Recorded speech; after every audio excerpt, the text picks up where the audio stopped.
should be played at high volume, preferably in a residential area. Ladies and gentlemen, it is now time! Oh, no. Oh, yeah! I finished these fights. Give me a hell yeah! Top Rope Nation. Learn to love it! It's the best thing going today.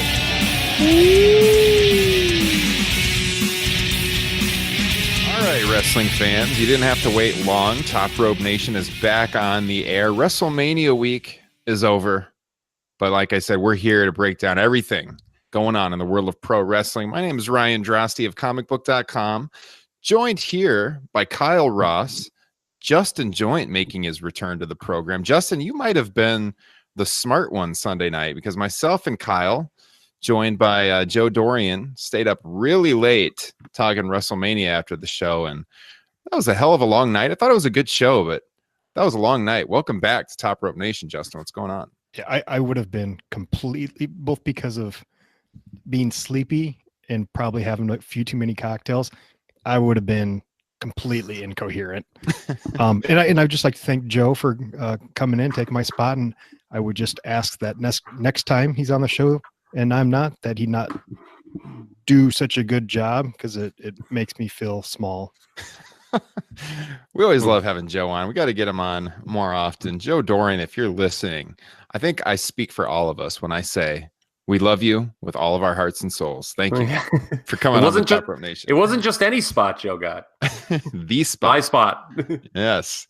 Kyle, I was kind of surprised. Justin was texting us, after he was listening to our post show. And I felt that night, I don't know, I was out of it. I was tired. I'm like, I don't know if that show was any good. Justin said it was pretty good, which I'm glad, because the show was one of our most downloaded episodes of all time. So I'm glad it didn't sound like a freaking moron. How did you feel about that show, Kyle? I'm not going to lie. I was secretly hoping, like, as Mania was wrapping up, like, I don't know if it was maybe during the Triple H Batista match or the Balor Lashley match or whatever, as the show was coming down some stretch, I was so badly hoping you were like, hey man, let's just record in the morning. Like, I was like, when you're like, and then I looked at Twitter and I saw you promoted it. I was like, motherfucker. I'm like, all right. So I just I went up, like, as soon as Mania ended, I just like chugged a cup of coffee at like 12:30 at night, which is really smart to do. And I actually wound up, which it kept me up, so I had the strength to get through, but I didn't go to bed that night till like 3:30, 4 o'clock. Yeah. Because I was like, I had work to do, to write stuff up, make sure I was all ready for that the college championship game the next day. And I was like, you know what? I can either get like no sleep, or I can just say, F it. I'll stay up and I can sleep in. And I chose the latter, which no one cares about, but just peel back the curtain here a little bit, folks. Yeah. I had a hard time going to sleep that night too. I was amped up after the show, and I did kind of think about during WrestleMania in the entire 7.5 hours. I don't know if I want to do this show, but we got to stick it out. I had promoted it, like you said, to the listeners, and I felt like we have to do this, and so I was going to do it regardless. And we've the show's actually experienced quite a bit of growth over the last month. I was texting you guys. Last month was our biggest month ever for downloads. So thank you if you've been tuning in lately. Greatly appreciate it. I think that when we were featured on Podbean on the homepage, that was huge for us to get some exposure. Yeah. And for all those of you that are spreading the show, word of mouth, that's the best way. Let them know if you like Top Rope Nation. This is a good wrestling broadcast to tune into each and every week. If you do listen, and you're listening right now on iTunes, Stitcher, Spotify, TuneIn, wherever podcasts are found, go ahead, subscribe. Every time anyone subscribes to the show, that plays into the algorithm, and we rank higher when people search for wrestling podcasts on there, especially iTunes. Another thing you can do on iTunes to help the show out is if you go to that review tab. I mean, honestly, this takes 10 seconds. If you look up Top Rope Nation on podcasts on your iPhone, or if you have iTunes on your computer, look up Top Rope Nation. There's a rating tab. Just click the 5 stars. That's it. A 5-star rating goes a long way. The more 5-star ratings we get on there, the higher we rank. If you want to do one better and leave us a review, let them know what you think of our show. That helps even more, but there's a little more time involved with that. Understand that. But if you can at least click the 5-star, it helps us out. We rank higher. Appreciate that each and every time. And if you want to do more to help the show, guys, right now we're recording the show on Thursday night We're on patreon.com/Top Rope Nation. We got a new Patreon, or a patron, I should say, of the show this week. So shout out to Jake for joining the Patreon page of Top Rope Nation. We record every week, Thursday nights usually. The show goes out to the world on Friday mornings, audio only. If you want access to the exclusive live video cast to watch us live or on demand, $1 a month on Patreon. That's it. And you get the show before everyone else. Like I said, you get the exclusive video cast. If you want to help us out even more, $5 a month, you get exclusive access to the Top Rope Nation Classics broadcast, where we review old shows. There's a couple of them up right now. And by the way, I am going to inundate Ryan over the next several days with ideas to beef that up, to entice more people. Yeah. Oh, do I have ideas? I like it. We definitely got to do another Top Rope Nation Classics, though, soon, because that's a drawing point, I think. $5 a month to get access to that. We do some good shows. You also get, I think at the $5 tier, a Top Rope Nation sticker sent out to you. The shout out on the air, like I just did for Jake. I think we'll follow your personal accounts on Twitter. And you get credit at the end of the show for being an official producer of the show. So check that out. There's all kinds of benefits. There's another tier where you can get a free Top Rope Nation t-shirt, courtesy of Pro Wrestling Tees. So to get all those plugs out of the way, patreon.com/Top Rope Nation. I did want to bring up one thing. When it comes to staying up that late, there's, pro wrestling is definitely one of, probably only two things that can get me to, my love of pro wrestling is one of only two things that can get me to stay up that late. What is the other thing? Cocaine. I thought you were going to go in another direction with that. All right. Hell of a drug. All right. Yeah. Not experienced with that one, but I'll take your word for it. I'm guessing for Justin. Jake Roberts told me. Jake Roberts, myself and Justin Joint in less than 1 week are going to be spending an evening with Jake the Snake Roberts, actually. Ooh, baby, you're going to be up till about 4:30 in the morning again, won't you? Next Tuesday. I think that's still on, Justin, next Tuesday night. I believe so. All right. What is this? Jake Roberts is doing his tour of the country where he tells old wrestling road tales. It's coming here to Iowa. So right here where Justin and I live. So we figured might as well go check it out. So yes, cool. We'll get our picture taken with Jake the Snake. So looking forward to that. Justin, since you weren't on our WrestleMania post show and you listened to it, so you heard all of our thoughts on it. Anything that you wanted to share real quickly here, your thoughts on WrestleMania, like good show, bad show, favorite match? Just like everybody else, too effing long. It was a good show, especially if you could cut out 3 or 4 matches. It would have been an all-timer. I watched it by myself in my living room and had a few drinks, and might have got a little dusty over here at the end of the Kofi Bryan match. I was a little disappointed by the stage setup. Not as much as maybe some of the people on the internet. Part of the downfall was like, it was so bright that everybody was just kind of a blur when they came out. Like Finn Balor had this great entrance and he's on this huge riser and you really couldn't see him and they never really zoomed in. So that just seemed kind of pointless to me. But I tried watching the main event last night and found myself going to my phone right away. So that was a bit of a letdown, especially considering the historic, meaning of the match, and also that it had Ronda Rousey. I was expecting them to have that laid out a little bit more cleanly, perhaps. But overall, great show. Rollins and Lesnar, I thought was just perfectly booked. But I was pleased, other than the 7.5 hours. Yeah, got to cut down on that. We have that in our show notes to talk about. We can bring that up right now if you want. You want to go to that first? Might as well. Okay. Yeah. We talked about that on Sunday night, but 7.5 hours. Geez. Yeah. So I actually gave some thought to this. Because you have to think of logistics when you do this. And especially, some people said, "Oh, Mania needs to be 2 nights."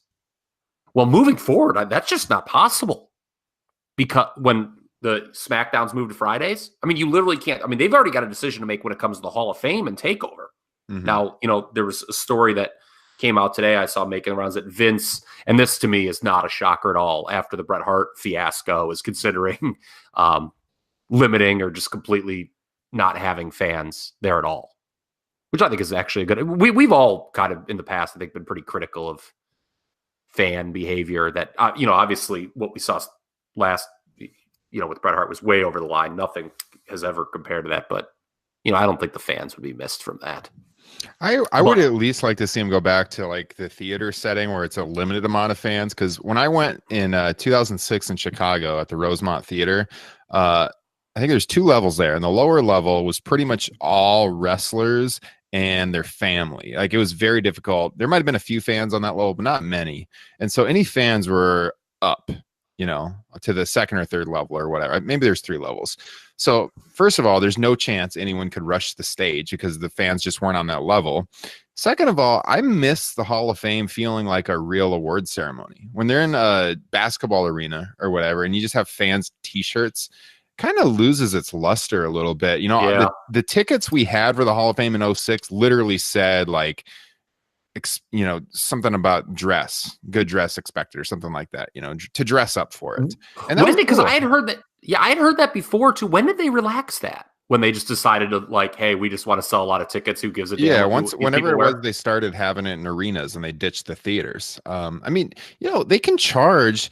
I know they make a lot more money being in the arenas, but they can charge a lot more in a theater, and people will pay it. I mean, look how much Mania tickets have gone up to sit on the floor. Yeah, people will pay outlandish prices if there's a limited amount of tickets for fans to go. Why not? It just feels like more of a real award ceremony.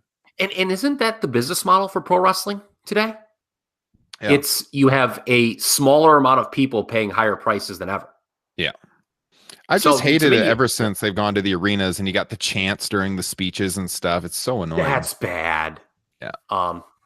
But addressing the Mania length. So we were texting about this in a group. What was this, Monday or Tuesday? We have been doing it. And, I had come up with one idea and I have since come up with another. So I'll share. I guess we can talk about what we've talked about via text first. I made mention to you guys. All right. If you shaved off just an hour of WrestleMania, would that make like a lot of difference? Do we think like just an hour? I mean, it's still a long show. Yeah, I think that would make an hour. I think the problem is once you pass that 11 o'clock Eastern Standard Time, I think people are just done. I think you can't go past that. Yeah, I mean, and another thing I thought of too at this time, we all grew up with wrestling, right? Like we all became fans when we were kids. Mm-hmm. Like that was a school night, right? I mean, you would know better than anyone historical, Ryan, right? Yeah, that's right. Yeah, I mean, there was school the next day, okay? Yeah. Like if you're a younger kid, you're probably not even allowed to stay up that late. But if it's a school night, I mean, what do you do if you're a kid? Can you even watch the end of the show? I think like kids younger than junior high, probably not. They're probably telling their kids, you got to go to bed. You can watch the rest tomorrow. Well, and that's one of the things I can't remember who said this, but somebody brought up the fact that like the women's main event, this historic main event was on so late that, it would have meant a lot to, little girls, but they all probably had to go to bed and weren't able to, really partake in it live. Yeah, I think when I was a kid, my parents would have let me, like teenage years, probably like junior high, middle school, probably would have let me stay up. But, earlier than that, like around the time of WrestleMania 7 or 8, when I was younger, they never would have let me stay up to 11:30. Yeah. My parents just finally started letting me stay up for it in the last couple of years. So here's something too that people, I thought of this today because I knew we were going to discuss this. Mania used to start at 4 p.m. Eastern. Mm-hmm. I remember like WrestleMania 8 at the Hoosier Dome. That was it was early because you could actually the light shining in through the fabric roof. Yeah. So I knew for a fact we ordered WrestleMania 10 at my house, and I don't know if that was a 4 o'clock one or not still, but I know obviously. I mean, I was 13 at that time, and I stayed up all the way for that one. I remember, but on a school night. And then, once I got into like high school, it didn't matter. I remember we watched 14 at a buddy's house and whatever. But anyway, with this length, let's get into this, shall we? To me, I was thinking there's 2 kind of formats you could do with WrestleMania.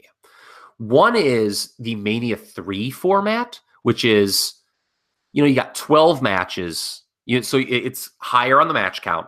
You have 3 that are clearly above the rest, and then everything else kind of fills in. You obviously want it to be important, but it kind of fills in the blanks between those three. So in the case of WrestleMania 3, you had Hogan, Andre, Savage, Steamboat, Piper, Adonis, right? Those were three, like, obviously, Hogan, Andre was above the rest, but those three were above the rest too, right? Mm-hmm. In this case, or the other format's WrestleMania 21, I think is the one I picked out, where you have 8 matches, but all of them seem really, really important. Now, not all of those matches on 21 were really important, but you just have 8 matches, you make them all seem really important. Let's look at the WrestleMania 3 format. I could make an argument, if you're trying to trim off an hour, that Roman's return and or Triple H Batista are matches that could have been cut from this show.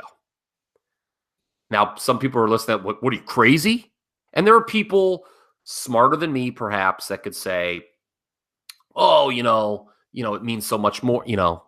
These guys only come back for Mania. There's a financial incentive to get the big stars of Mania. Okay, maybe if that's true, then I'm out to lunch. But I look at those matches, those 2 specifically. Either of those could main event or co-main event a lesser show, or like a SummerSlam, even in the case of Triple H Batista. I think you could argue with 3 very over baby faces, Seth, Becky, and Kofi, was the return of Dave Batista needed on this show? No, absolutely not. And I've been dying to see Dave Batista return, but no. Okay, so do we think, is it not a fair statement to say, given how those matches played out, they were both late in the show, and I think that was when my fatigue kind of started with the show. Those matches being 4th, 5th from the top, you're not getting max value out of them. Whereas if they're allowed to stand alone, I'm like, if you, obviously you can't save Roman's return for too long, but if you put it on non-Mania, Roman's return could be a headline thing on a non-Mania show. Roman Reigns' first match back. Triple H Batista, again, if you do it at SummerSlam, it probably stands out more as a co-main event or the main event, depending on what you have. Am I out to lunch with that? No, I agree. And honestly, looking at how Roman's return has gone, might have been better to hold it off till after WrestleMania. When he first came back, I thought for sure they were going to do something with Dean and him and Mania to get in before Dean leaves. And they did do the Shield reunion and everything, and that's great. But since that time, he hasn't really done anything that important. And so I get what you're saying. They could have held it off to elevate more of a B-level show. Yes. And there's a lot of matches, honestly, like you said, Triple H, Batista, that could have done that. So, well, no, you could now if you just cut those 2 matches, because if you're cutting out the entrances, the video packages, yeah, that's an hour right there. You're cutting out basically an hour of the show. And think of if you went from Bryan, Kofi, cut those, you would have had Joe Ray, which was a blink and you'll miss it affair. The Balor match, which was quick, and the Angle match, which was quick. And then you would have gone to the main event. Mm-hmm. Yeah. So to me, that's one way to do it, I think. Yeah.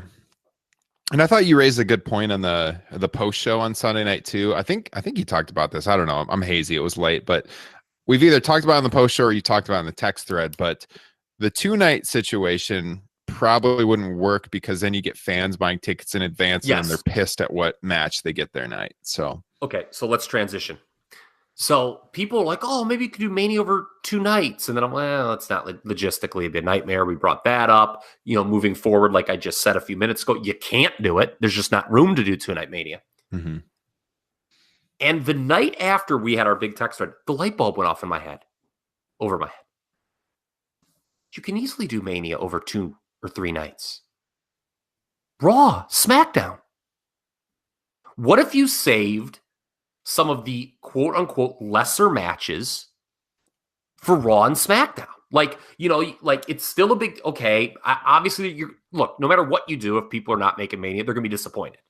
But what if you made it where it's the only time you get to see this guy work this weekend, you're only going to get to see him once, it's on Raw or SmackDown. Is that still, take the SmackDown tag title match, for example, okay? Let's say you cut that from Mania and put it on SmackDown. It probably maybe gets even a little more time on SmackDown. Is it not a more memorable match? It's not on Mania, but isn't it aren't people going to remember it if it stands out on SmackDown as the best match of the night? Not necessarily. I mean, the big part of Mania is all the pomp and circumstance. You don't get the that big entrances and whatnot, and the lights and the giant crowd. I mean, I totally get where you're coming from, but I just don't see it. That's true. I guess to the other end, they do promote those two shows though as bigger than your average Raw, bigger than your average SmackDown. I mean, they even had their own hashtag Raw After Mania, right? And and there were some people like, oh, that was kind of lackluster. And I think we were talking about it on the text thread. And I'm like, really, because with this superstar shakeup, like let's think about the writers for a second here, okay? And how this would actually benefit the writers. You go through all that stuff to get this Mania done. That's got to be so exhausting. You've got this superstar shakeup coming up next week. Okay. So this week of television, it's thought of, oh, it's this big thing. You do get some returns and some debuts, and that happened, but it's almost kind of a throwaway week. Yeah. Like it's just like, they're all here. We'll just do some kind of wacky one-off stuff. What if you just like, you billboard, you could still do some of that stuff, still have some of those debuts, still some of the things we associate with the Raw after Mania, the SmackDown after Mania. But what if you all right, you guys are like the co-presidents of the Finn Balor fan club, right? Right? Okay. What if you did this? What if they did on the go home Raw an injury angle? Like Lashley kicked Balor's ass. And it was like, we just don't know if Finn Balor's going to get in this IC title match. But, he's going to get it at some point this weekend. They do an interview with him at Mania. Guys, I'm just not going to be able to do it. My knee is effed up. I just can't do it. But I know someone who can challenge. And like everyone would guess it's going to be the Demon then. Mm-hmm. And you hold that off for Raw. Again, like that SmackDown tag title match. I know there's going to be some disappointment. I know it's going to be perceived as a slight. But if you do the Demon, how great was that match on Mania? Like, what was like, okay, you're on Mania, but everyone was complaining that the show was too long by the time you go on. And is that really remembered? Like, if you do the Demon on Raw instead, aren't people going to be more fired up for it? Is it going to be more memorable despite not being on Mania? Yeah. Pop some TV ratings too. Well, maybe. I mean, I don't know. I just feel, and then it's also easier on the record because it's, it's a match. It's, less stuff you have to fill. Yeah. I mean, they didn't do good ratings this week. I think relative to what else was on television, they still did all right. But yeah, I mean, that's the thing.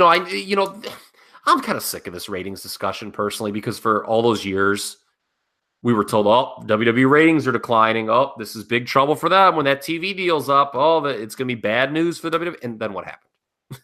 They got records. Still got a massive, I think, it might affect ad rates a little bit, but wrestling's never done good in ad rates. So no, I mean, and it's better now than it was when it was the number. I had a chat with a person, a buddy of mine, listening to the show. I've referenced it before, my good buddy Chad. I was like, the irony is, today's TV gets, record TV deals. Attitude Era would be thrown off the air. Mm-hmm. You can't do that stuff on television. I mean, are you kidding me? They would have to publicly fire Russo. Like, I mean, the outrage on Twitter, they'd have to publicly, like, McMahon would have to, there'd be Yahoo articles. McMahon would have to fire Russo to satisfy the crowd. No choppy pee-pee. Yeah, I mean, it was a different time, but still, yeah. Yeah.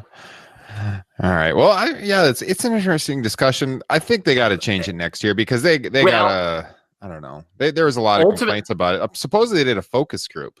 I read that in the Observer tonight. Kind of glazed over it a little bit, but there was a focus group, and like the two big negatives were the length of Mania and I think the transportation in New Jersey, which is another interesting conversation because but you know what though?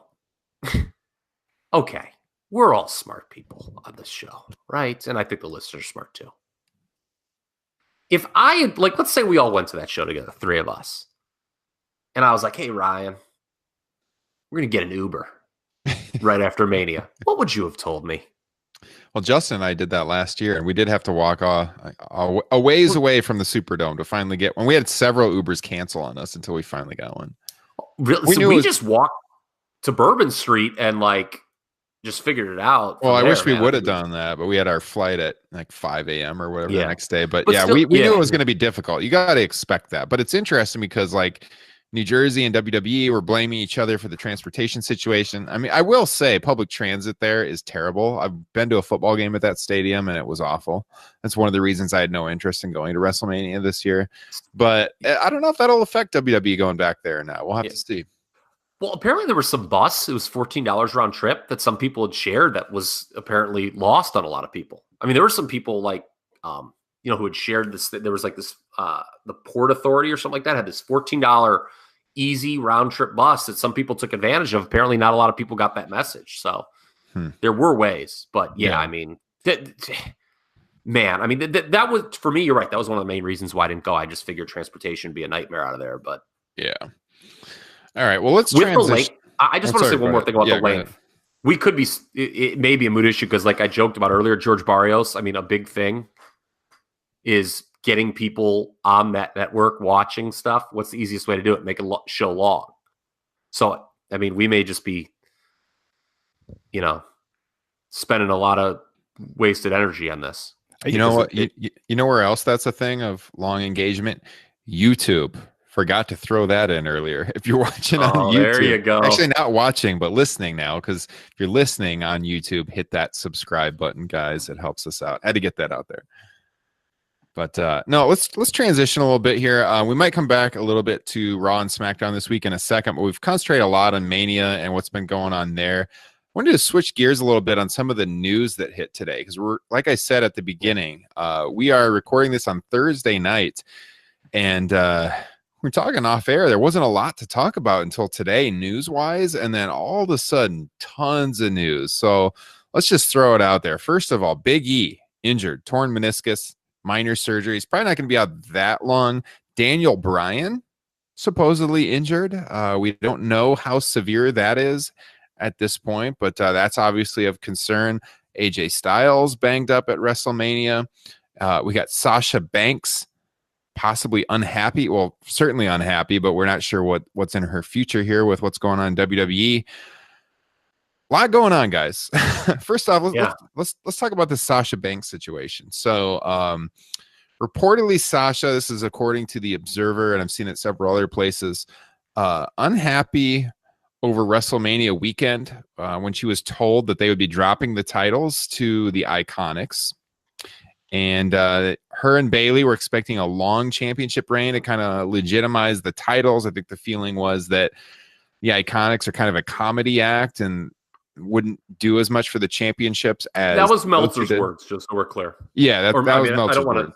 Now, I will say with the Iconics, we've talked about them on the show before and how their act kind of falls flat on the live crowd. And a week or two ago, we talked about how their segments would probably go over better backstage. I'll say this week with them having the championships was like, I don't know, something about it. It was night and day. I felt like the whole act went over better with them with the titles. What did you guys think about the Iconics with the are you in favor of them having the championships? Do you feel like the act benefited from it, or was just kind of a moot point? What do you think, Justin? Well, for one, I've always liked the Iconics. They've never felt flat to me. And I'm fine with them getting the titles. And I say, grow up, Sasha. My God. There we go. Kyle. Yeah, I did think their segment was actually entertaining this week on SmackDown. I did. It was good, a good heel act. So with this whole Sasha thing, I think here's the interesting question, because we had talked about this, and I think didn't we all pick Sasha and Bayley did we all pick Sasha and Bayley to retain on the previous show? Pretty sure. And why did we do that? What did we all say? What was our reasoning? To legitimize the tag belts. Yes, so which is kind of what Sasha. Okay, so the answer to this question really does not affect your view of it has nothing to do with your view of the Iconics. Like if you say yes to this, it's not necessarily a negative towards the Iconics. Was it too early to take the titles off Sasha and Bayley? I don't know, man. Like, does Sasha Banks have a point? Does Sasha Banks have a point, I guess? Okay, well, I guess it depends on, one, the story going forward, if they do something interesting, and two, maybe Sasha's been a pain in the ass behind the scenes, and they just want to reward somebody who's a little bit more thankful to be in the position they're in. Ooh, shots fired. Just a joint. Right. Just a joint going. He's angling for the Road Dogs gig, I think, here, man. Just put the 6-shooter in his holster. He is ready to go. I'll let Vince rewrite all my lines. Yeah. That's another topic we're going to be talking about here in a second. I don't know. Like, I do kind of get where she's coming from, but at the same time, the Sasha Bailey, it's okay. It's nothing special. I guess maybe if I was booking this personally, I would have drawn it out a little more and then worked like a breakup angle into the story somehow before they drop the titles, or some heat between Bailey and Sasha, because this has been going on for a year. We talked about it last spring. We thought something was going to happen with Bailey and Sasha, and they teased it for a while, and then nothing ever happened. And as it was going right now, like, it really wasn't headed anywhere. It was just kind of, all right, they're the tag champs. Here we go. Nothing fresh. I don't know. Okay.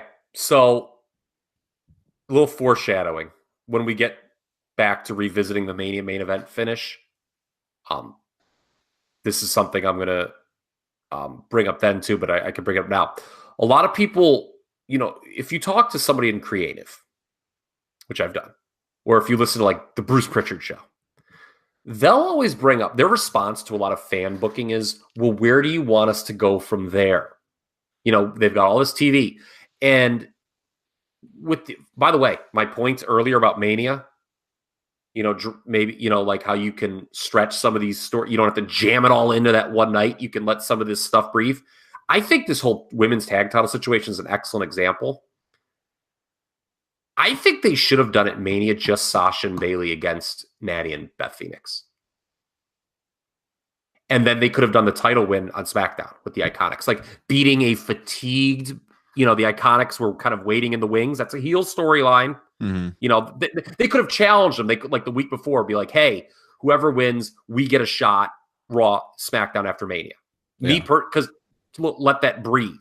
And then, by the way, that's, Sasha and Bailey then kind of have a reason for, hey, they've got an excuse to want a rematch. Hey, we were tired. We worked Mania. You didn't. Whatever. It did feel a little early to take the titles off them, though, I'll say. Even if the Iconics do a good job, I feel it did feel like a little early to switch the belts. It's only been since February. Okay, so the other thing about, you want to legitimize the tag titles, another way you have to do that is to legitimize the tag division, to legitimize contenders and other teams. And frankly, they didn't really have any other than the Iconics. So now you build some up. Yeah, and that's a good point. And I was going there because let's say Sasha and Bailey retain through the week. Okay, let's say, we're not having this conversation. They're still the tag team champions. What do you really have moving forward? Of course, everyone's going to bring up the Sky Pirates, right? Oh, man, do this. Well, that's one match. Mm-hmm. And there's a lot of TV.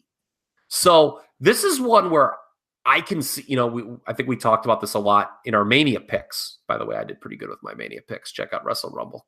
Got my $100. got my $100 via PayPal today. There you go. But we talked about, I can see it both ways. And Justin, to circle all the way back to his very first comment when we threw it to him, it depends what's moving forward. And I think we don't know. Like, if they were just going to, throw Becky or Bailey and Sasha to the side and break them up and nothing, maybe I'd be a little irked if I'm Sasha. But to me, I think a great storyline would be with the superstar shakeup, splitting them up.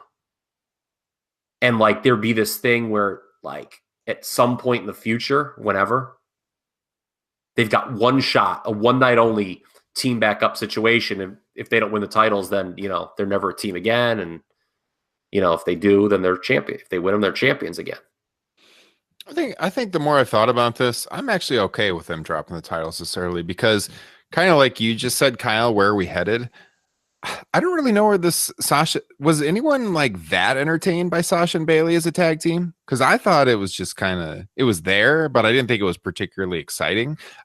Sasha Banks is someone who in the past I've thought is great one of my favorite women's workers to watch in WWE. And I felt like she's been in a rut for over a year. And this tag team did nothing for me, to be honest, as a Sasha fan. She's female Nakamura. No.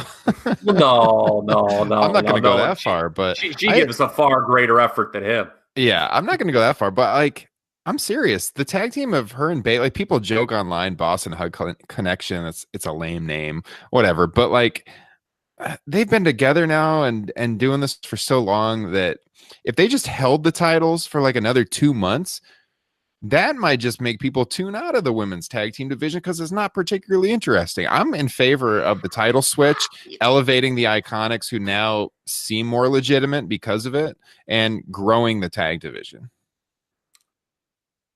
You know who we have not mentioned as being worthy of being involved in the title picture? That was Nia Jackson, Tamina Snuka. Your favorite female performer, Tamina Snuka. Yeah. I think the friendship between, like, as far as with the team evaluating the Bayley Sasha team, the friendship really kind of does come through the screen. I think that's like it's obviously they are very good friends, and it's easy to grasp onto that.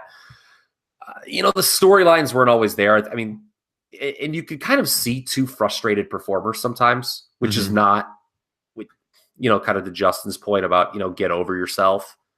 There's a lot of people probably frustrated in WWE, and with Sasha, sometimes it's like really obvious. And I mean, how about the stuff? I mean, we haven't even talked about on Twitter during Raw, like her tweeting at Alexa Bliss. I mean, the heat there is real, baby. One of them has the other blocked or something, and I don't know. It's yeah. I don't know. Like, yeah, I get what you're saying there too, but I guess if you look at it, wrestling booking 101, when are baby faces the most interesting? Chasing the titles. So if they're going to stay a team, I think them maybe trying to get them back is more interesting than them just holding the titles. Which is, like I said, like, I think if you did the thing where, maybe you split them up, they had one shot to get it back, or they just stay together and they're chasing. Maybe that is, it gets over just how important that was to them. Maybe that is better. Like we said, I think this is a question that is left to be determined. Again, Justin was right. What do they have planned in the future? I think is probably the right answer. So we're talking a lot about booking here and direction. Let's talk about Road Dogg. I want to say one thing about the Big E injury. Obviously, we don't know what the extent of the Daniel Bryan or AJ Styles injury. Obviously, right now where those two are at, let him heal. Let him heal. Yeah, with Kofi with the belt, it's not. A phrase that I'm going to use later in the show when we revisit that Mania finish, the main event, is make lemon. Life throws you a lemon, make lemonade. When you've got guys hurt, this roster's so effing big. Just give it a chance to use somebody else. Give somebody else a try. Yeah, I don't think it's, believe it or not, I love Daniel Bryan. I love AJ Styles. I don't think it's the big deal. With Big E, I hope he's okay because I am a massive fan of the idea of him winning Money in the Bank with Kofi as the champion. Teasing the dissension. I am a huge, somebody tweeted that and I was like, my God, is that a good idea? Yeah. I've always thought Big E had the highest upside of all the New Day. So I like that. So like I was talking about here a second ago, Road Dogg, head writer of SmackDown, has stepped down. This was also in the Observer this week.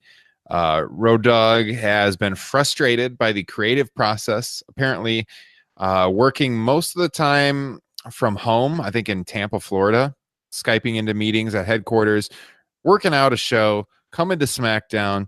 Vince McMahon changes the direction at the last minute. Got tired of that. That's the gist of the story. Stepped down as head writer. Go ahead. And then I think there was an article was on Pro Wrestling Sheet where, this seemed like it was coming from somewhere the company that was trying to smooth it over. Oh no, it was mutual. He was just kind of like sick of the position. He's going to be a floater. And they do put key people in that floater role.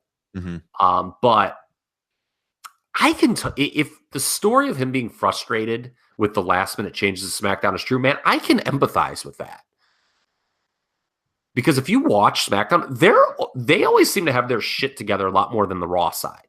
Oh yeah. They have matches promoted for the next week. And how many times have we seen over the last 6 months, 9 months, year, a match that's promoted for the next week on SmackDown just gets taken off the books because, Vince McMahon looks at the script and just changes it. Mm-hmm. And that would frustrate the hell out of me too. Yeah. And somebody said this week was the boiling point for Road Dogg. Well, we're going to talk about that bait and switch they did on Raw. And everyone was all up in arms when they start promoting this Kofi Kingston celebration that was going to happen on SmackDown during Raw. But we had already just heard about this Kofi versus Seth alleged winner takes all match. And everyone's like, what the hell? He may not even be champion. WWE doesn't know what they're doing. Let me tell you exactly what happened. SmackDown knew what they wanted to do. Vince changed Raw, and it made SmackDown look bad. Mm-hmm. Absolutely. Yeah, you can understand the frustration. There's been a lot of weird kind of things going on the creative end or backstage. WrestleMania, actually Hall of Fame on this week. You had the story about the writer being fired because in Bret Hart's Hall of Fame speech, he mentioned Vince McMahon and the guy got canned over that. Vince lost his shit about that. That's the craziest thing I've ever heard. There's no way that's all there is to it. Well, Vince I don't know, man. Pissed about the guy attacking Brad. It was Vince can be temperamental probably. And, some say Vince was berating him and the guy quit. And that is just so odd, man. Especially because DX goes out after. And if I'm that guy, I'd be really pissed because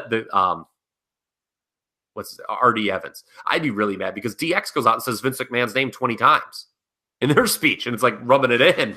Yeah. So, and obviously nothing's happening to them. So that is just such an odd quirk. That was an odd story. And then Pat McAfee appearing at WrestleMania. This was an interesting one. Vince came to the rescue because Pat McAfee was wearing cut-off dress pants, like shorts, at Mania. And supposedly Michael Cole just laid into him backstage, wearing shorts, and it was unprofessional. And then McAfee was ready to quit. He just started with WWE, and apparently if you're him, if you're him, you're why the fuck am I going to take this? He's got other fish to fry. Well, apparently Michael Cole dressed him down backstage in front of everyone. He's like, screw this, I'm out. And then had the meeting with Vince McMahon where he showed him a picture of your boy Kyle, LeBron James, wearing a similar outfit, and Vince was like, would hey, love pal. to be a fly on the wall in that meeting. Hey pal, LeBron wore it, so we're good, buddy. And then he made Michael Cole apologize to Pat McAfee, which is tremendous. So imagine that. So now Michael Cole has a reputation of being a hard worker at WWE. He's involved in a lot of stuff. He's more than just an announcer, but I guess he has kind of a short temper.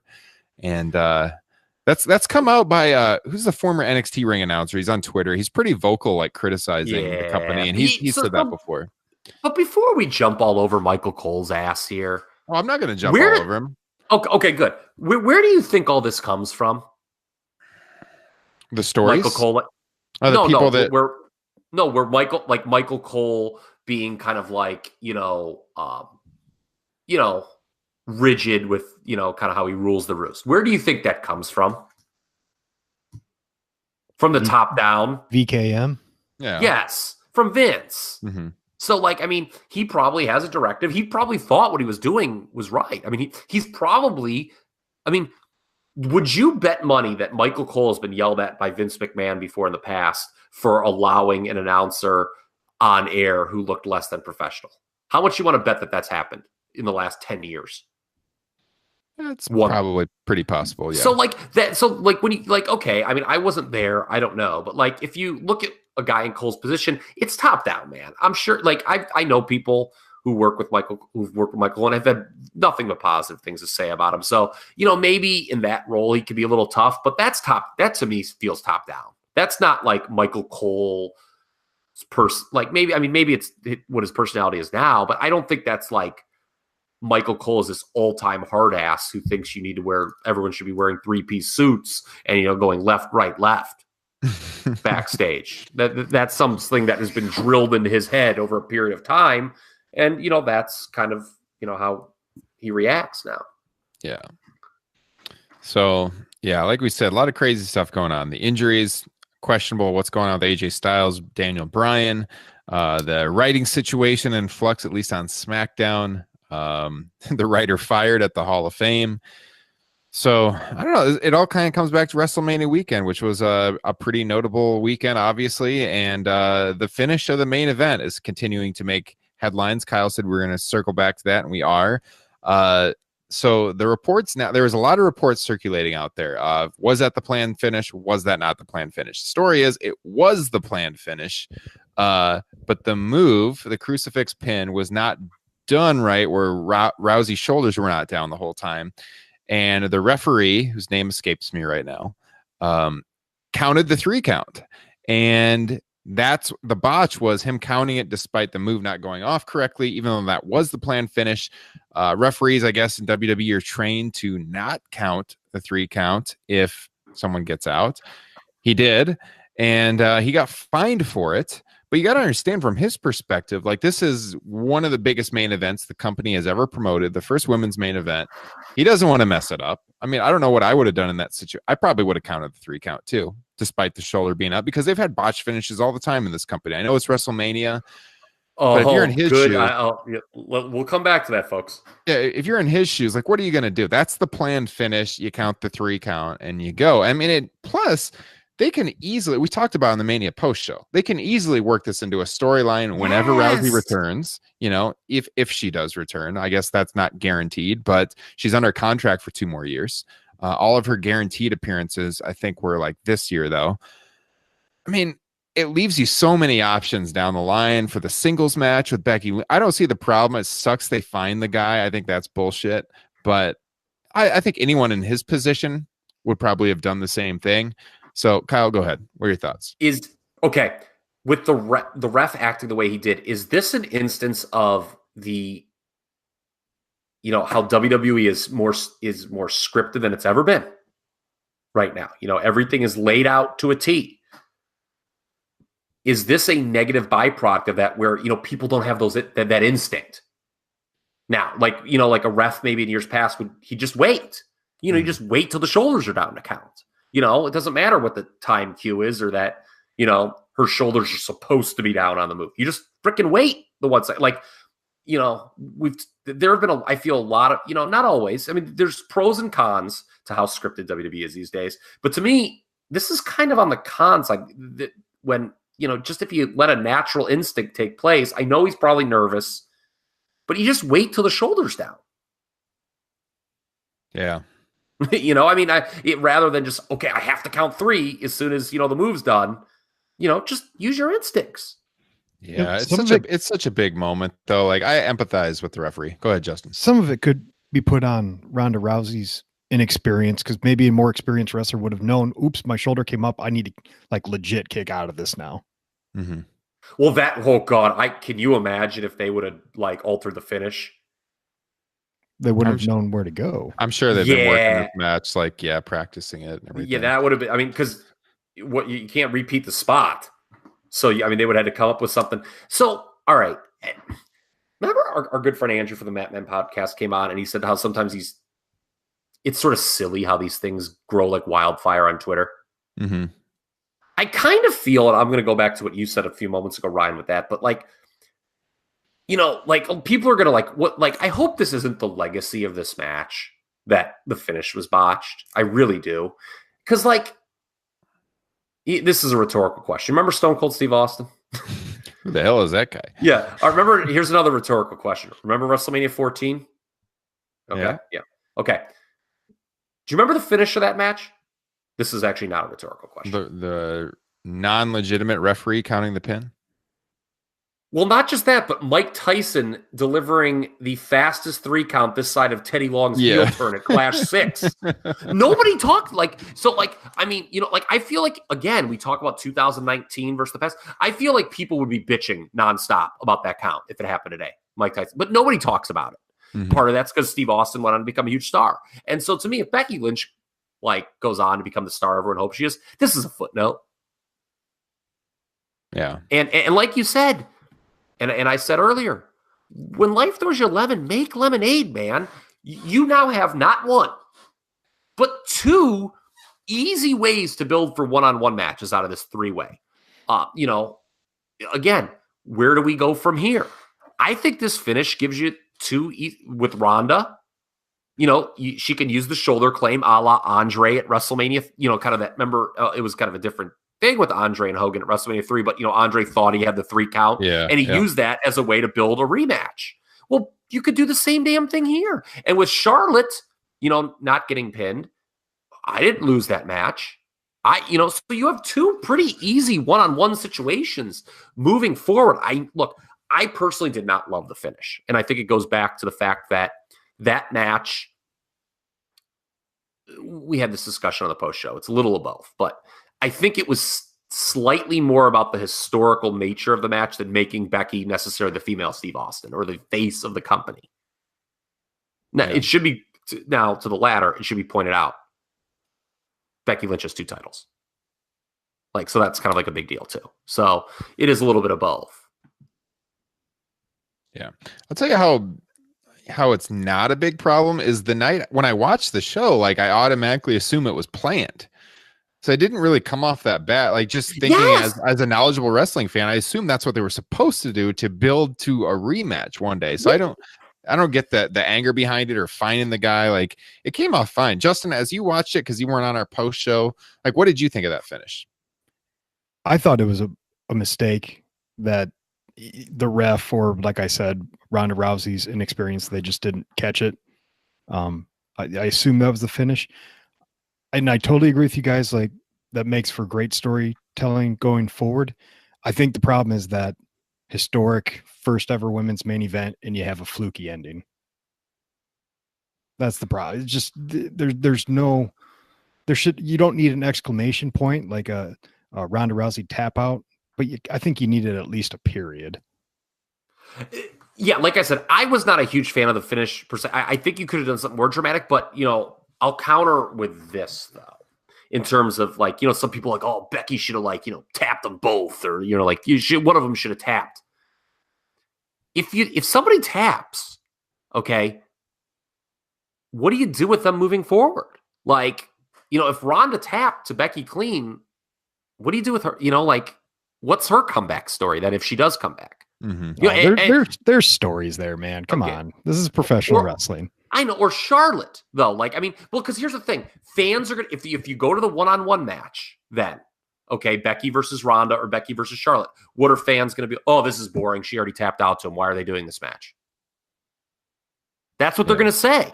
And look no further than the plight of Asuka last year, which we all harped on and nobody wanted to listen to at the time because, the spoon-fed Meltzer crowd, oh, it was a good match. Oh, with a clean submission finish. Okay.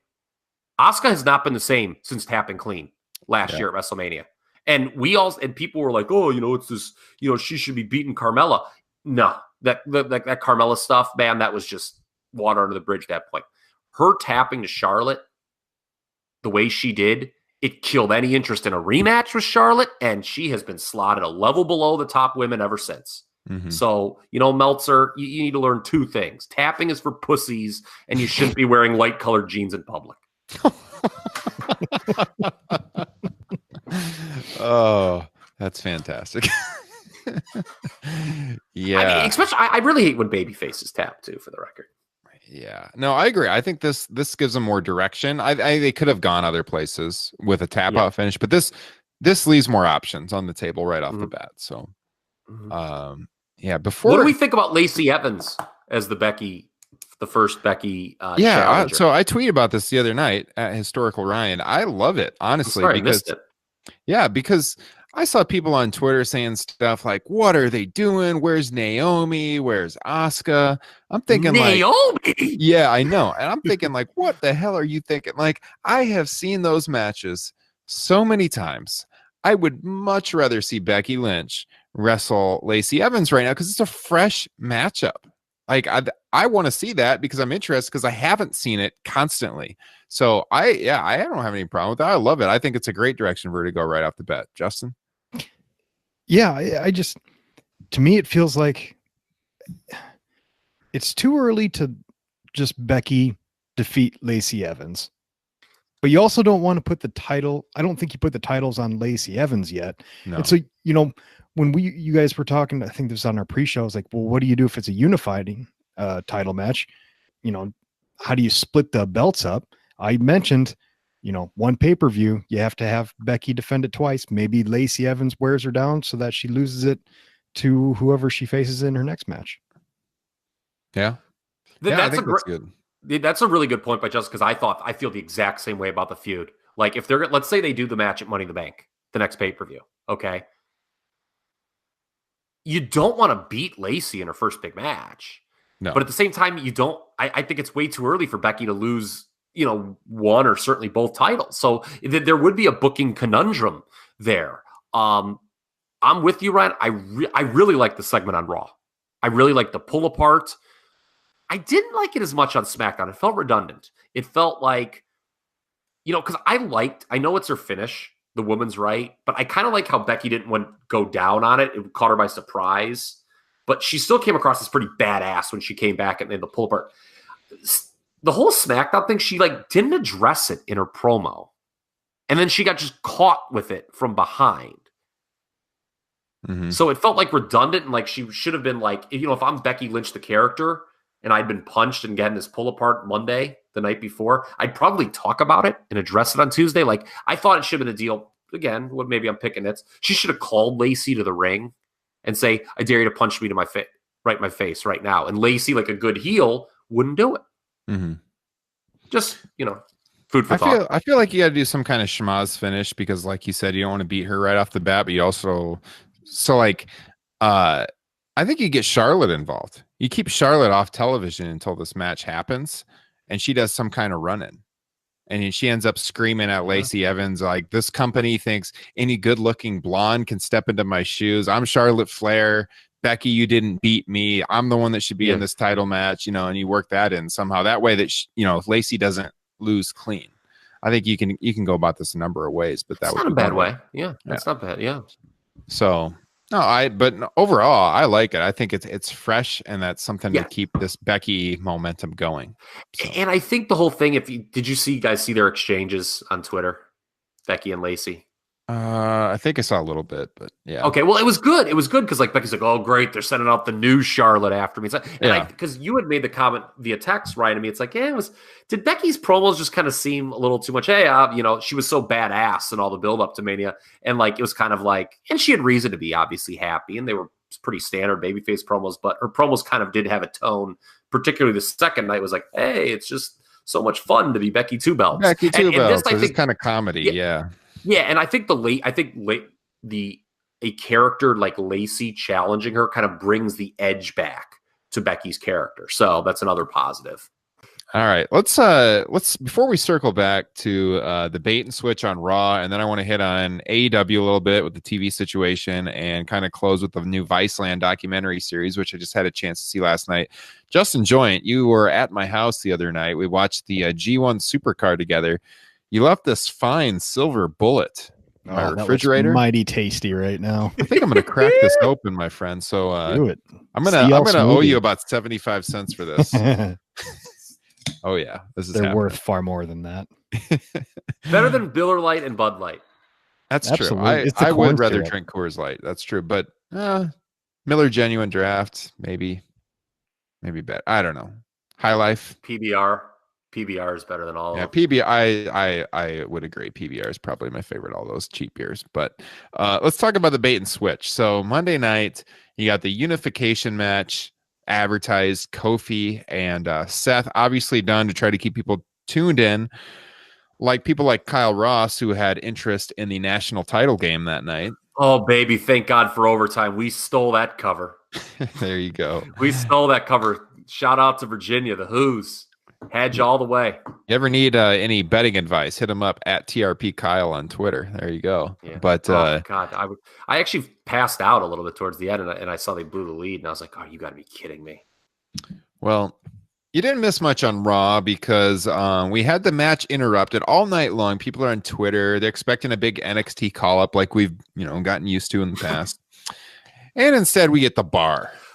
Okay, first of all, does that speak volumes? Let's throw this question around the horn. Does that speak volumes that we're going to, guys, winner take all, just like last night with the women? We're going to do a winner take all night with the men, and nobody bought that was going to happen. Is that an issue? The issue is that Nobody bought it. Nobody expected it to actually happen. And when it happened, we were still disappointed. Like it was just executed so poorly that it was. Yeah, we'll get to that. Atrocious. I put a poll out there on our Twitter account at Top Rope Nation. I said, what happens tonight in this Kofi Seth match? Seth wins, Kofi wins, no clear winner. And out of 244 votes, 84% said no clear winner. So it's kind of back to the Nitro days, I suppose. Like I feel that poll we would have got 84% no clean finish on like any main event in 1998. Yeah. Okay. Let's talk about this objectively, like we always do in the issues in this great sport. So, given that, and I kind of tipped my hand a little bit with this, given the championship celebration commercial that aired for SmackDown, that was going to happen with Kofi, tell me that this isn't the scenario.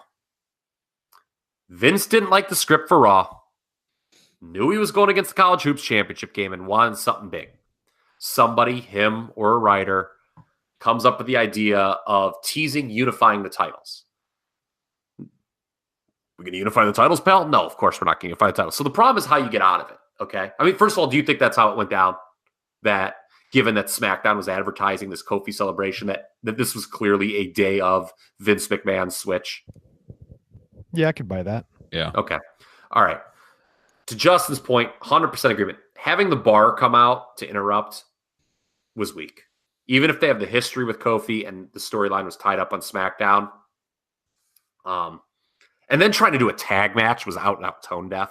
I mean, thinking the audience was going to be like, like when Seth was like, hey, Kofi, let's shelve this for another day. Let's get at these. Like, I'm just like, oh, boy. Like, I almost cringed. I was like, God, this isn't going to get over at all. Yeah. You got the CM Punk chance in 2019. Okay, yeah. Although I'm going to point something out, though, because I'm going to take some of these fans to task here in a moment. Everyone bitches about Cesaro not getting a main event opportunity. Then when he does, they shit all over it. Oh, like, I don't think this is the type of main event opportunity they're talking about. Okay, look, I get that. I know it was not done well, but where you at, Cesaro fans? And first of all... Okay, but it's not going anywhere. He's just going to be right back in middling in the division. I mean, that's fine. You're right. I mean, it was obviously something that's like, oh, hey, let's just send any two people. By the way, I did love somebody tweeted that, Undisputed Era was at Gorilla and all ready to go out. Vince McMahon took one look up and down Adam Cole and yelled, "Give me Sheamus." That made me laugh. Somebody tweeted that. Yeah, Oh, and then he also looked at Triple H then after looking up and down Adam Cole and just shook his head in disgust and then yelled, "Give me Sheamus." By the way, with Cesaro, I've said this I think on the program before. He's this generation's Bobby Eaton. All-time great tag wrestler. And imagine calling yourself a smart fan and thinking that's an insult, but that's a different story for a different day. Let's continue to be objective, shall we? Okay, let's come up with a constructive alternative. Let's say we're in the writer's room and we've been thrown this, all right, we're going to do this, bait and switch with a winner-take-all situation. We have to come up with a non-finish, okay? So, I thought of constructive alternatives, not chanting AEW or CM Punk or Beach Ball Mania or any of that cow dung, okay? And by the way, there's something real rich, on a weekend where you get Seth, Becky, and Kofi, and you're chanting for some guy who quit 5 years ago and doesn't give a fuck about you. Mm-hmm. Let's also say that. Yeah. So here's what I came up with. Why not debut Lars Sullivan in that spot? That was my exact thought. The only problem with it, love Justin Joint with all my heart and soul. I was thinking the exact same thing. That's where you debut Lars Sullivan. The problem is going forward. Do you have to put him in a main event title feud with one of them then, or can you just kind of rewrite it the next Raw? Okay, you could see. So mine, I actually was like, leading to this superstar shakeup, my idea was, okay, he lays out both champions, okay? And you're like, by God, this man has attacked both champions. Which brand is he going to be on? Yeah, which champion is in danger? Stay tuned next week for the superstar shakeup. To me, that's your storyline. By the way, the Freak or whatever they're calling him is barely bigger than old man Kurt Angle. Just want to throw that out there. Yeah, I mean, it's funny. He's a big guy by today's standards, but you're right. Like by NXT standards. Yes. I think it's going to be very interesting moving forward to see just how imposing he looks next to the main roster guys. Yeah. Well, I don't know. I think it is a challenging spot, but you there's no way they could have thought that. No, like I mean, that would like go I said, over well. the bars week was a weak throw out in that spot, and then trying to do a tag was just bad. For the record, I would have done Seth versus Roman, a non-finish, and just save Kofi for SmackDown. There's a reason for But like, wasn't the dark match the Shield? Just do a fucking Shield match. Yeah. Or that's what I'm saying. Or like, what if like Seth? Hey, I'm the fighting champion. There's one guy above everyone else who deserves a shot, and I don't know. You have somebody just interfere to break up Seth and Roman, and you revisit it. Maybe when they're both champions at Survivor Series. He probably should. Go ahead, Justin. Sorry, I was just gonna say he probably should have faced one of the biggest winners from WrestleMania, Baron Corbin. Oh God, I don't know if that building would be prepared for the heel heat that could have happened there. What a performance by him, by the way. I did not like Kurt Angle getting his fucking heat back, by the way, on Monday. Honestly, so I just thought of this with Justin, the idea of the Shield having one last hurrah, since they promoted Dean's match, which wasn't much of a match, as his last appearance on Raw. Why not do a Shield situation? You could have done the Shield versus the New Day. Well, and it's funny when WWE chooses to remember continuity and is oblivious to it. They did heavily promote this is the last time you'll ever see the Shield work at whatever that pay-per-view I went to. Fastlane. Yeah. But I mean, how many times are they? Oh, but one more time. Yeah. Well, when did Biggie's injury happen, by the way? SmackDown. Yeah. Okay. So they could have done it on Monday. And that amazing Drew McIntyre performance. So you could have said, here's your two world champions in a 6-man tag, the Shield versus the New Day. I think that probably would have had a chance to keep people tuned in. Mm-hmm. So I don't know. All options. So yeah, let's finish off like 2 quick hit topics here: AEW and the VICELAND series. So the AEW TV situation, a lot of information going out there right now. You mentioned the AEW chants on Raw, Kyle. So supposedly starting on television in October. Rumor is the Turner Networks right now, based on some presentations that are happening at some conferences coming up. Heard TBS, heard TNT. Looks like it's going to be on Wednesday or Thursday night, but we don't know for sure. Pal, you look like you're ready to talk. Actually, I wasn't. I thought you were raising your hand. No, I was actually scratching my head, thinking, as I always do, trying to get the cobwebs out. But look, we don't know the details. Obviously, being on Turner is huge. Yeah, totally legitimizes the product. Oh yeah, historical significance. Yes, obviously, Turner's associated with WCW. I hate to use this term, but I will just because I can't think of it. It's a real channel. Like, I've had some buddies come up to me in the last month and be like, hey, what's this New Japan on Access TV? I'm like, well, second biggest company in the world right now. And, something that people in the wrestling bubble aren't going to want to hear, by the way, a reaction. My one buddy's like, man, the crowd was kind of weird. They weren't really they were being so silent during this match. He's like, no one was cheering. I was like, yeah, it's a different crowd.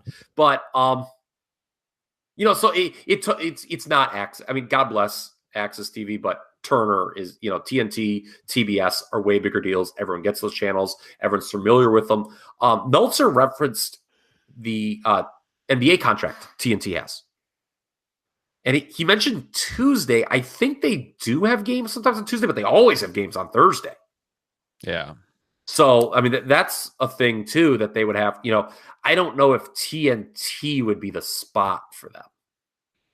Because the first report's to TBS. Yeah. And then they have Monday games sometimes, too, I think, on TNT. Yeah. So I guess the Tuesday night thing, though, is out. Like, they had trademarked Tuesday Night Dynamite or something. That's supposedly out, but it's not that expensive to apply for a trademark. So, I mean, they still have it. They could go to it at some point, but it's looking like Wednesday or Thursday night, supposedly a 2-hour live show each and every week. There's another report out there that said it was only going to be part of the year. That's apparently not true. They're going to go 52 weeks a year, 2-hour live show. So We should know it's supposed to start in October, so we should know pretty soon. Meltzer said in the Observer that as of today, the 11th, nothing had been signed and that there were 2 offers on the table. I hope their first show is in Mall of America, and then from then on, it's just all Panama City. Maybe you can bring Lex Luger out, which is a good segue to our next topic. Look at that. What a professional host you guys have here. That's unbelievable. Look at that segue. VICELAND airing We praise you, but you've told us behind the scenes to strictly not do that. Yeah, right. That's incredible stuff, Justin. I love you so much. That's very good content. I just die for Kyle Ross to give me some praise on this broadcast. Tell me he loves me with all his heart and soul. Maybe someday. No, but no, for real though. VICELAND, 6 weeks, go until mid-May. They got six separate documentaries on pro wrestling. It's called Dark Side of the Ring. Debuted this week on Wednesday nights, every Wednesday night at 8 p.m. Central, 9 Eastern. The first one was on Randy Savage and Elizabeth, and also on demand early, because this is the third one, is on the death of Bruiser Brody in Puerto Rico in the late 1980s. So I know, Kyle, you were watching the Randy Savage one last night. I'm not sure if Justin got a chance to see it or not. I watched that one, and then I also saw the Brody one on demand. Watched that right after the Savage one. Somebody sent me that. I have not got a chance to watch it, though. So, but I thought both were really good. I was probably more looking forward to the Savage one because I know more about him. Brody's a little bit before my time. I know the general gist of him being a great brawler and his death in Puerto Rico, getting stabbed in the locker room, unfortunately. But after watching both of them, the Bruiser Brody one is really good. Like, definitely go out of your way to see that one. See, I would have. All right, and we'll get into this with the Savage one too. But this being billed as the dark side of the ring. Obviously, Randy Savage to the general public is a much bigger star than Bruiser Brody. But I feel the Brody story is more shocking. And for me, of those two, I was looking way more forward to watching the Brody one than the Savage. The Savage one was kind of on my low end, ironically, because I know so much about it. Mm-hmm. And I thought it was okay. But you know what one of my criticisms would be of the Randy Savage doc? The final years of the story jumped around so much. That's what bothered me. Like, when they got to WCW, they were jumping back and forth from like 99 to like 95, and like it wasn't very coherent. Yes, that was a problem with the whole documentary. I think that it was kind of like just jumping around to whatever was kind of convenient to talk about at that moment. But I actually think they spent too much time establishing what a big star he was.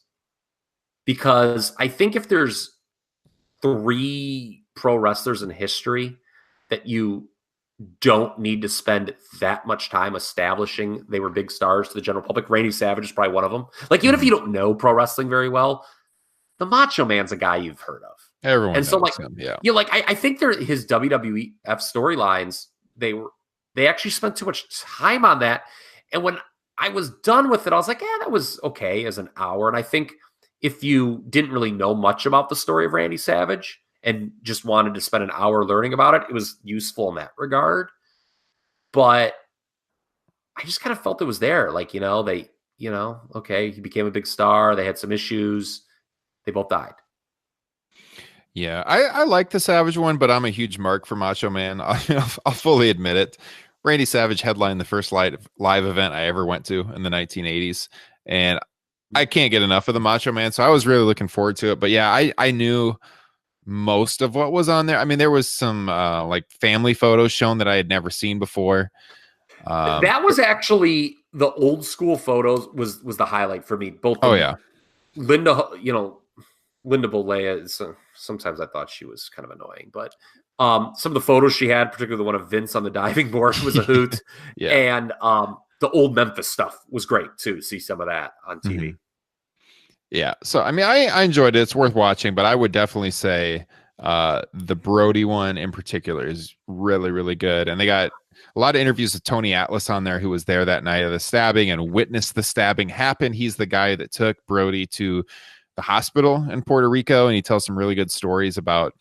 There's a quote on there where he's trying to get a doctor to tend to to Brody, who was still alive at the time, but he was sliced open really bad and bleeding everywhere. And he went up to a doctor and asked why his buddy had not been helped yet. And this doctor in Puerto Rico told him a stabbing down here is like a cold in the United States. Happens all the time. And then supposedly Atlas like picked up the doctor and took him to the room to see Brody. And then they're like, "Oh, this is really serious." And they got everyone in there. And I guess the whole staff was pretty scared of Tony Atlas, who was a jacked up dude that was not happy that night, trying to get medical attention to his friend. But as you guys know, Brody didn't make it, unfortunately, but the whole story is really, really interesting. So I'd recommend checking it out. It's on the VICELAND channel, which I think most major cable companies have. Even Sling TV has it. Yeah, I have YouTube TV, which I supplement with Philo TV, and Philo is a streaming service. They have VICELAND. That's how I watch it. So the Brody one is available right now on demand, as is the Macho Man now, because that one has aired. So we got next week, I think on Tuesday night, is one on Montreal, which Meltzer Meltzer said that there's something in this documentary that's new. I mean, we think we know everything about Montreal. He said, I think it was on his Twitter. Is he interviewed in it?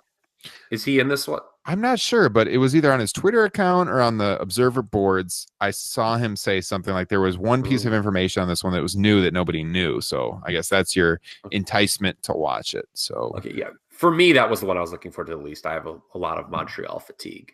Yeah, I mean, we know. Although I hear Cornette and Russo, not in the same room, argue, kind of both try to take credit for the finish that they came up with. Yeah. So that, I mean, could be mildly amusing there. Back to the Savage one though. I feel like the first half of it, like again, with Savage's going through his WWF career, it almost felt like a WWF style documentary, which I was not expecting at all from something called The Dark Side of the Ring. And then as far as the death goes, covering Liz's death, you don't want to mimic. I just feel like it was almost made to feel like, it just happened. It's sad, obviously, but it was nothing like that Confidential hit piece WWF did. Remember that show when they I think they put the bloody glove in Lex Luger's hand, pretty much. My God, that was one of the most stunning. That is available on the network, by the way, if you want to look that up. I forgot they put all those up there. I actually used to really like that show, though. Maybe it was just that was one of those shocking ones. That was one of those shocking ones ever when they talked about Liz's death. And I mean, they just freaking raked Lex Luger over the coals, man. Yeah.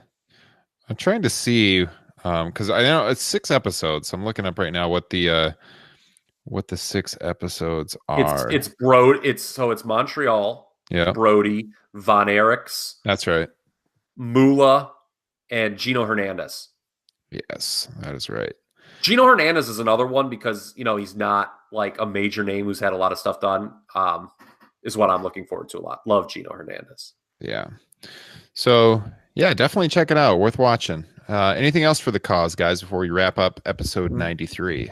One question. What did we think about Meltzer's star ratings for NXT TakeOver? I mean, I thought TakeOver was an awesome show. I just think his star rating scale is kind of like lost its validity. Like if you've rated matches on a 5-star scale for 30 years and all of a sudden you start rating multiple matches over 5 stars, then everything that you've rated before that is invalid now, because you were grading them on a 5-star scale. And if you rate anything beyond that, to me, like as someone involved in grading, it's not worth it. Like it invalidates all of your ratings before that. So I don't like that. Although he did retroactively rate another match like 6 stars or whatever. Yeah, but I mean one match, but you're talking about a guy who's rated thousands of matches and they're graded on a 5-star curve, and then all of a sudden like, oh, now we've got a 7-star match and a 6-star match. I just have a problem with that. Yeah, I just defended Dave. I'm gonna go throw up. Yeah. Do any of us think Johnny Gargano versus Adam Cole was the greatest match? Like, first of all, before I ask that question, I hate being put in this position because that takeover was no worse than the second best takeover of all time. No, yeah, it was an awesome, it is one of the great shows ever produced under the WWE umbrella. Mm-hmm. I hate when we go back and forth talk about old and new because then I flub the WWE WWF stuff. But do any of us think Johnny Gargano versus Adam Cole is the greatest match in WWE WWF history. No, absolutely not. I think, didn't Dave say it was the greatest match in North American history? Like, that's ridiculous. Yes. He said possibly one of the greatest. Yeah. No, I don't think that. I thought it was a good match. It wasn't my favorite match on TakeOver, though. To be honest, I like the Walter match better, and I like the Velveteen Dream match better. I'm just not a huge fan of 2 out of 3 falls match. It was a great match. I mean, if I'm rating on a 5-star scale, I thought all of those are 4.5 or above, to be honest. Yeah, I was not emotionally engaged for the first 2 falls. I mean, it got hot at the end, and give Johnny Gargano a ton of credit because he was not the going into that match or at the start. He was not the universal babyface getting all the love that he was at the end of the match. No, yeah, so I thought that was one of the good things about it, is how they flipped flipped the crowd. That was pretty awesome. Yeah. I think the 3 people I was most impressed with on TakeOver: Gargano, Riddle, and Walter. And Hansen deserves honorable mention, certainly as a 4th in that tag match. Look, there were 4 matches that I would rate between 4 and 4.5 stars on that TakeOver, which is insane since there was only 5 matches. But yeah, with the Meltzer star ratings, this is probably a discussion we'll have to table for another time. I have taken the complete opposite tact he has when it comes to rating. Like, to me, you have to do, like, what was a 4.5 star match 5, 10, 15 years ago is a 4-star match now. Because, like, you see it a lot. So it's actually not like, you know, there's some people who go back and watch older match. Oh, that wasn't that spectacular. Oh, it wasn't as athletically good as today. But, like, if you compare it to what was going on at the time, it was like insane. Now, you know, like, remember, didn't like Meltzer give like the halftime heat match 4.5 stars, which by definition means match of the year contender? Who the fuck is going to remember that match 6 months from now? Do most people even remember it now? And I just feel like it's like, yeah, this is athletically superior, but like they're following like a formula that like a lot of other people do, and you just see a lot. So I've said this before about New Japan, and I think we saw a lot of it with this past TakeOver. Modern wrestling, you know, according to Dave, is the best it's ever been in ring. I don't know if I agree with that. What it is it's the best at delivering a style that Dave Meltzer has nailed over our heads as being the best. Like, it's the most Dave, like, in the in-ring product, no matter the promotion you talk about, it has never been more Dave Meltzer friendly than it is right now. Mm-hmm. Yeah, I'd say the other big problem I had with his ratings this weekend was, or for the weekend, just came out just before we started recording tonight, is the Okada Jay White match was graded higher than Kofi and Bryan. And I'm sorry, Kofi and Bryan, better match. I watched both of them. If you're factoring in emotion and the crowd and everything, no way. Kofi Bryan is the better match. They're both really good matches, don't get me wrong. But if I had to go back and watch one of those again, it's Kofi Bryan, no contest. Yeah, I mean, Jay White. I mean, come on. We've talked about Jay White, on this broadcast before, but no, I think he graded that 4 3/4 and Brian Kofi 4.5. I'd reverse those. Like, to me, like, again, like 4.5 means like it's a match of the year contender.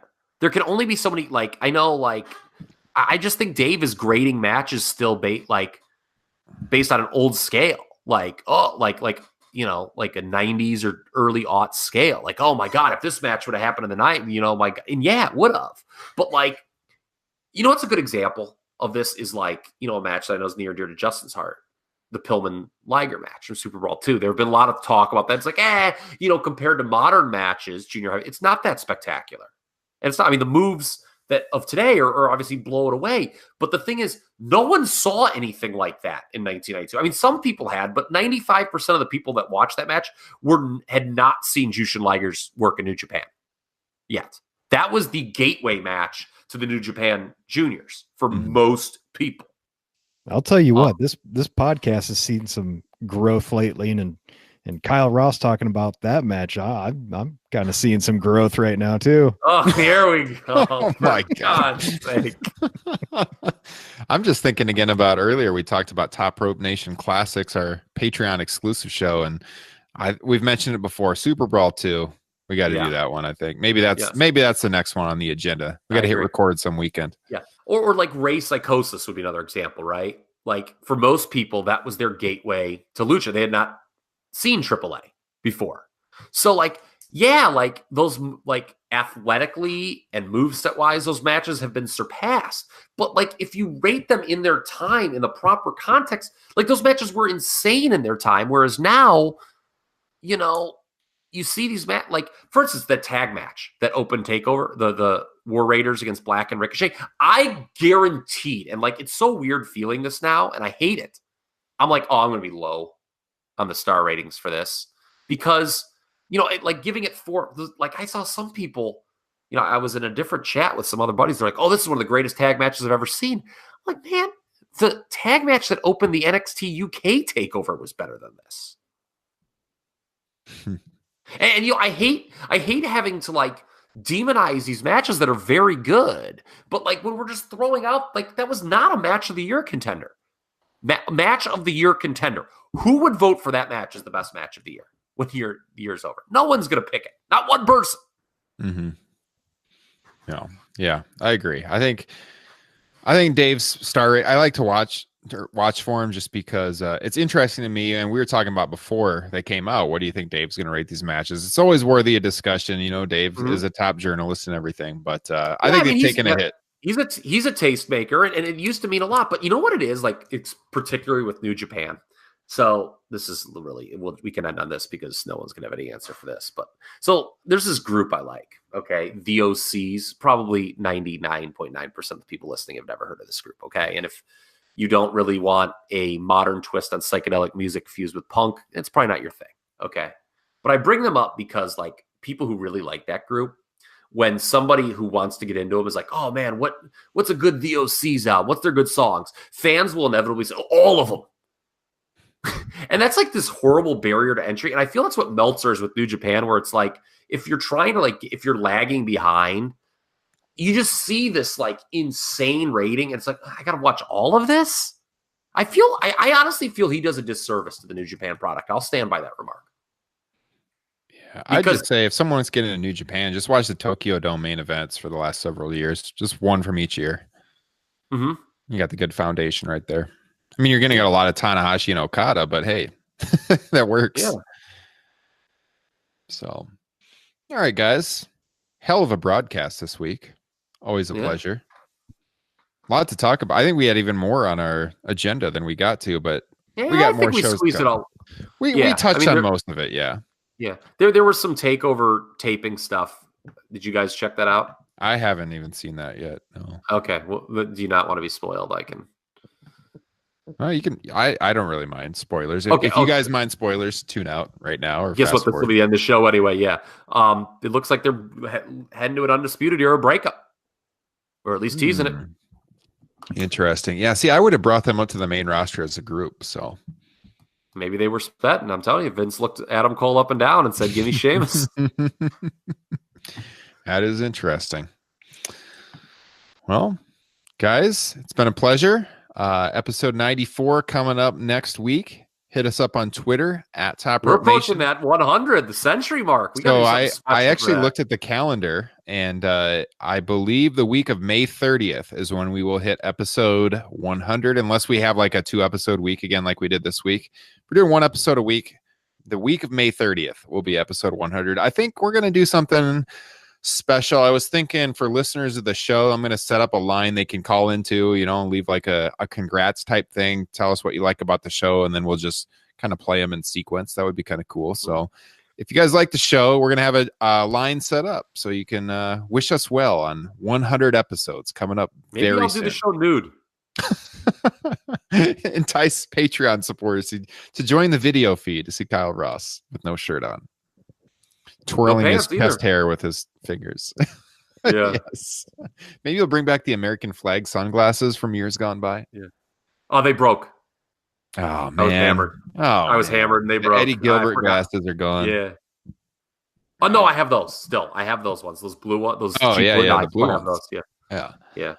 All right. Sorry, the twirling my hair is my nervous tick. It's like Lex Luger grabbing his junk. No, I was talking about your chest hair. In the future, he could be sitting there going like this. No, it's gonna be cool to hit 100 episodes. It's crazy. We've been doing this thing for almost 3 years now, and we started out with myself and Kyle, and we brought Justin in within the first, I think, 4 or 5 months. Justin, you've been on the majority of the shows now, so Yeah. 3 years is a long time to be champion. it is. We did take a brief break there after you guys both had children in the fall of, let's see, when was that? The fall of 2017. But we've been back nonstop pretty much since February of 2018. So hit up the archive if you missed any of those early shows. But yeah, I got to say, this last month, March, was a record-breaking month for us, and it looks like we're on pace in April already. I mean, I know we had WrestleMania, but we're on pace in April to shatter March's record. So get the word out there, guys. You got wrestling friends. Tell them about Top Rope Nation. Spread the word. We love the support. We'd love to hear from you. Send us an email, topropenation@gmail.com, at Top Rope Nation on Twitter. You can find me at Historical Ryan, at TRP No one's Kyle. scanning CM Punk during our podcast. That's right. No, definitely not. At TRP Kyle. And by the way, I love CM Punk, but my God, he's been gone a long time now, guys. Get over it. At TRP Kyle, at Justin Joint. We'll be back next week, episode 94. Enjoy your weekend. Enjoy some great adult beverages, and we will catch you next time. Take care. Peace.